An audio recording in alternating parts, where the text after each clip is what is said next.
અમદાવાદમાં ઓચિંતું કામથી જવાનું હોય, વિજયે જેવો પોતાની ફોર્ચ્યુનર ગાડીનો સેલ માર્યો કે તરત જ ગાડી ચાલુ થવાને બદલે રિસાઈ ગયેલી પ્રેમિકાની માફક ઘર ઘર કરીને શાંત થઈ ગઈ.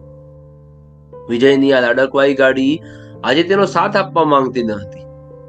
આખરે સમયની પાબંદીને ધ્યાનમાં રાખીને વિજયે બસમાં મુસાફરી કરવાનું નક્કી કર્યું. ગામની ભાગોળે જેવી બસ આવીને ઊભી રહી કે તરત જ બસમાં બેસી ગયો.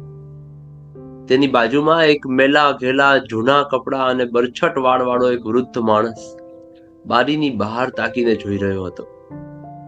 તેને જોતા લાગતું હતું કે તે આ ગામનો કોઈ પરિચિત હોવો જોઈએ. આ ગામ સાથે એને કોઈ વર્ષો જૂનો નાતો હોવો જોઈએ. વિજયે થોડું ધ્યાનથી જોયું તો આંખોમાં ચમકારો થયો અને હૃદય બોલી ઉઠ્યું કે આ તો તારા બાળપણના મિત્ર રાહુલના પપ્પા પસા કાકા છે. રાહુલ અને વિજય બંને બાળપણના લંગોટિયા દોસ્તારો, સાથે રમે અને સાથે જ જમે.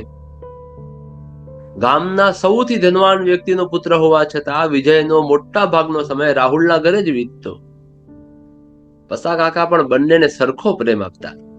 એમણે વિજયને ક્યારેય પારકો ગણ્યો જ ન હતો. સમયના વહેણની સાથે વિજય વધારે સારું ભણતર મેળવવા ગામથી દૂર શહેરમાં જઈને વસ્યો અને રાહુલ અને પસા કાકા ગામમાં જ રહી ગયા. વિજયે શહેરમાં જ પોતાનો મોટો ધંધો શરૂ કરી નાખ્યો અને પરિવાર સાથે અમદાવાદમાં જ રહેવા લાગ્યો. આજે વર્ષો પછી તે તેના ગામમાં તેના મિત્ર અને પસા કાકાને જ મળવા આવ્યો હતો. પરંતુ પસા કાકાના ઘરે આજે બીજા કોઈનું બાળક રમતું મળ્યું. તપાસ કરતા ખબર પડી કે પસા કાકા તો ઘર અને જમીન બધું વેચીને ક્યાંક જતા રહ્યા છે. એટલે આજે મુરઝાયેલા મોઢે પાછો ફર્યો હતો. પણ નસીબનો ખેલ જુઓ કે આજે પસા કાકા એને બસમાં જ મળી ગયા. તેણે પસા કાકાને પોતાની ઓળખાણ આપી. પસા કાકા પહેલા તો ન ઓળખ્યા, પણ જ્યારે અતીતની સ્મૃતિઓને ઝંઝોડીને જોયું તો તરત યાદ આવ્યું કે આ તો મારો લાડલો વિજય છે. પસા કાકાની આંખે જળજળી આવી ગયા. તે અચાનક વિજયને ભેટી પડ્યા અને ભાવ વિભોર થઈ ગયા. તેઓ જાણે તેમના રાહુલને ભેટી રહ્યા હોય ને એમ. સમય જાણે એક પળ માટે અટકી ગયો હતો. વિજયની આંખો પણ ભીની થઈ ગઈ. વિજયે પૂછ્યું કે રાહુલ ક્યાં છે અને તમે કેમ આવી હાલતમાં? શું થયું તમારી સાથે? પસા કાકાએ કહ્યું કે રાહુલ તો અમેરિકાની મોટી કંપનીમાં નોકરી કરે છે. એને તો અહીંયા આવવાનો સમય પણ નથી. આ તો એને વિદેશ મોકલવાનો હતો એટલે મેં મારી જમીન અને ઘર બધું વેચી દીધું અને હાલ અમદાવાદની એક કંપનીમાં નોકરી કરું છું. વિજય વિશ્વાસ નહોતો કરી શકતો કે જેનો દીકરો અમેરિકામાં મોટી કંપનીમાં નોકરી કરતો હોય એના બાપને અમદાવાદમાં આટલી ઉંમરે નોકરી કરવાની શી જરૂર? પણ એને આવા બધા સવાલો પૂછવા ઠીક ના લાગ્યા. એને બસ આનંદ હતો કે એનો મિત્ર અત્યારે અમેરિકામાં કોઈ મોટી કંપનીમાં છે. પસા કાકાની હાલત હજુ પણ વિજયની સમજમાં આવતી ન હતી. એને એમ લાગ્યું કે એકલા રહેવાને લીધે તેઓ કદાચ પોતાના ઉપર ધ્યાન નહીં આપી શકતા હોય, એટલે આમ અસ્તવ્યસ્ત રહેતા હશે.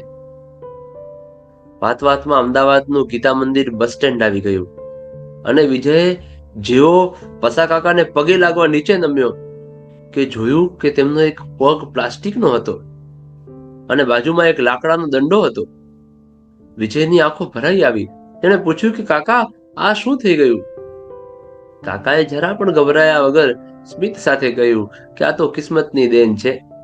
એક દિવસ બસમાં ચડતા ચડતા આવી જ એક બસ નીચે મારો પગ આવી ગયો હતો. જિંદગી છે દીકરા, આવું તો ચાલ્યા કરે. તું મારી ચિંતા ના કરતો. પછી વિજયે પસા કાકાને હાથ પકડીને નીચે ઉતાર્યા.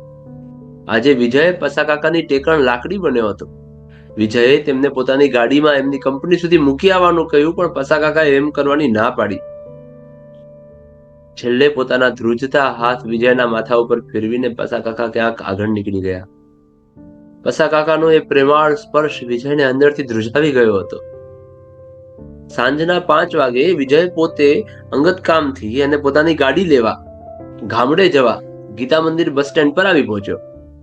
તે બસની રાહ જોઈને બાકડે બેઠો હતો અને મોબાઈલમાં વ્યસ્ત હતો. એવામાં ભીખ માંગતો એક હાથ એની તરફ લંબાયો. એણે માથું ઊંચું કર્યું તો જોયું કે આ તો પસા કાકા છે. પસા કાકા પણ વિજયને જોઈને હચમચી ગયા. બંનેની હાલત કાપો તો લોહી ન નીકળે એવી થઈ ગઈ. જે પસા કાકાને એ સવારે બસ સ્ટેન્ડે છોડીને ગયો હતો, એ પસા કાકા સવારથી સાંજ સુધી અહીં ગીતા મંદિર બસ સ્ટેન્ડે ભીખ માંગી માંગીને પોતાનું પેટ્યું રડતા હતા. જે પસા કાકાના ઘરેથી કોઈ ખાલી હાથે પાછું જતું ન હતું, એ પસા કાકા આજે ભીખ માંગીને પોતાનું ગુજરાન ચલાવતા હતા. આ વાતે વિજયને અંદરથી હચમચાવી દીધો હતો.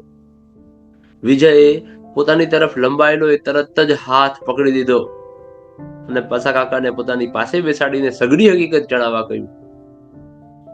પસા કાકાએ મને કહ્યું કે રાહુલને વિદેશ મોકલવા પોતાની બધી જમીન, ઘર અને જીવનભરની મૂડી ખર્ચી નાખી. રાહુલ વિદેશ તો ગયો, પણ પાછો ક્યારેય ના આવ્યો. શરૂઆતમાં એને થોડા પૈસા મોકલ્યા, પણ પછી તો એ પણ બંધ કરી દીધા. હવે તો એને એનો ફોન નંબર પણ બદલી નાખ્યો છે.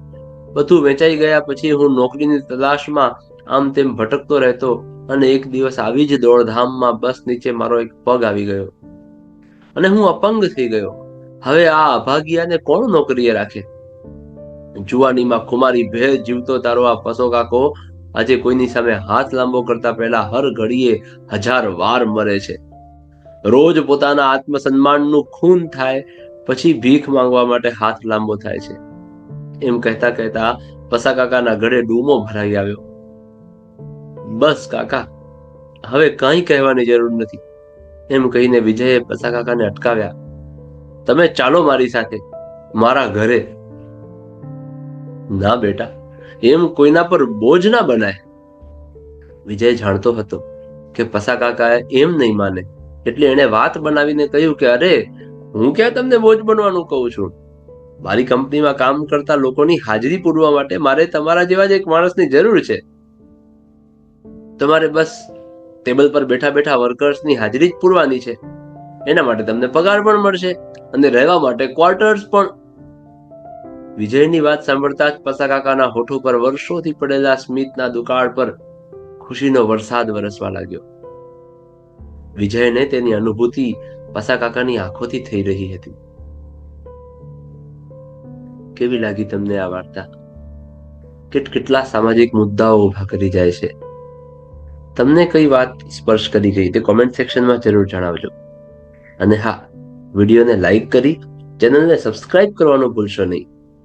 ધન્યવાદ. જય શ્રી કૃષ્ણ.